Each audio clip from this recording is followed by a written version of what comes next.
সুন্দর এক লেকের ধারে গোলাপি গম্বুজে ঘেরা এক অপূর্ব স্থাপত্য।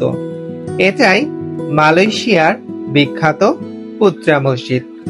কুয়ালালামপুর থেকে প্রায় 25 কিলোমিটার দূরে পুত্রাজায়া শহরের প্রাণকেন্দ্রে অবস্থিত এই মসজিদ মালয়েশিয়ার অন্যতম জনপ্রিয় পর্যটন কেন্দ্র এবং একটি ধর্মীয় নিদর্শন। 1997 সালে নির্মাণ কাজ শেষ হয় এই মসজিদের, যার নাম রাখা হয়েছে মালয়েশিয়ার প্রথম প্রধানমন্ত্রী তুংকু আব্দুল রহমান পুত্রা আল হাজের নামে। এই মসজিদের স্থাপত্যে দেখা যায় ইসলামী, মালয় ও পারস্য ঘরানার এক অপূর্ব সংমিশ্রণ।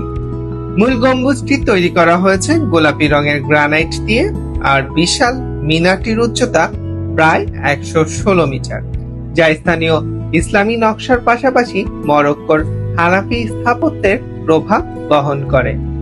এই মসজিদে একসঙ্গে 15,000 মুসল্লি নামাজ আদায় করতে পারেন। শুধু ধর্মীয় কেন্দ্রই নয়, এটি একটি পর্যটন আকর্ষণ হিসেবেও বিশ্বজুড়ে খ্যাত।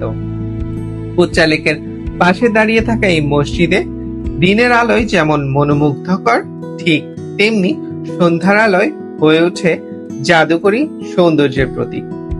পুত্রা মসজিদ শুধু একটি স্থাপনা নয়, এটি মালয়েশিয়ার ইতিহাস, সংস্কৃতি এবং ধর্মীয় ঐতিহ্যের এক উজ্জ্বল প্রতীক।